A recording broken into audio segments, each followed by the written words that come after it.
வணக்கம். இன்றைக்கி பீட்ரூட் ஹல்வா எப்படி செய்யலான்றதை பார்க்கலாம். அதுக்கு தேவையான பொருட்கள் 1 kg பீட்ரூட் எடுத்து நம்ம துருவி எடுத்து வச்சுருக்கோம். 1 கப்பு ஃபுல் க்ரீம் மில்க் எடுத்து வச்சுருக்கோம்.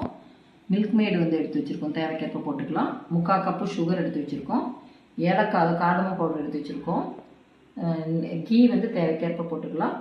பாதாம் 1 கை, முந்திரி 1 கை, திராட்சை 1 கை, 3 சம அளவில் எடுத்து வச்சுருக்கோம். இப்போ வாங்க பார்க்கலாம். பாருங்கள், அடுப்பத்தை வச்சாச்சு. இப்போ ஒரு கடாயில் ஒரு 2 ஸ்பூன் அளவுக்கு கீ விட்டாச்சு. இப்போ முந்திரி பாதாம் இது 2 மட்டும் நம்ம வறுத்து எடுத்துக்கலாம்.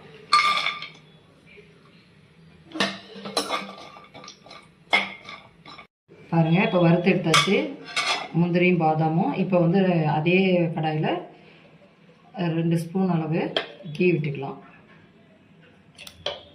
இப்போ பீட்ரூட் துருவலை நம்ம இதில் போட்டுக்கலாம்.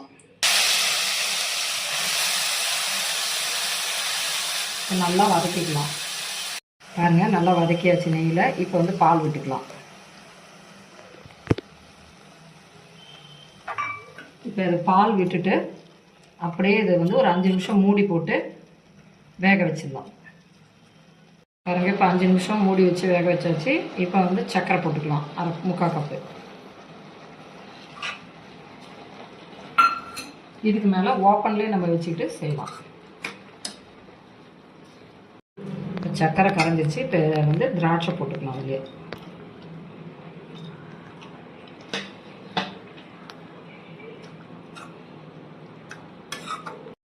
இப்போ பாருங்கள், சர்க்கரை கரைஞ்சிருச்சு, திராட்சையும் போட்டாச்சு. இப்போ ஒரு 3 ஸ்பூன் அளவுக்கு மில்க் மேட் போட்டுக்கலாம். இப்போ நல்லா சுண்டட்டும், காமிக்கிறேன். கெட்டியாகிட்டு இந்த டைமில் ஏலக்காய் தூள் போட்டுடலாம். கார்டமம் பவுடர் 2 ஸ்பூன் அளவு போட்டாச்சு பவுடராக. இப்போ கொஞ்சம் கெட்டியாகக்குள்ள நம்ம இந்த ட்ரை நட்ஸை போட்டுடலாம்.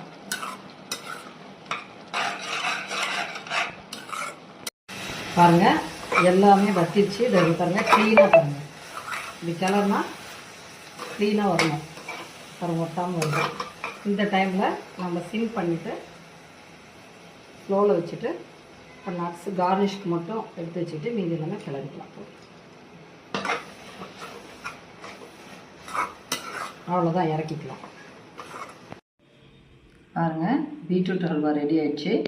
இதே போல் நீங்களும் செஞ்சு பார்த்துட்டு எப்படி வந்ததுன்னு கமெண்ட்டில் சொல்லுங்கள்.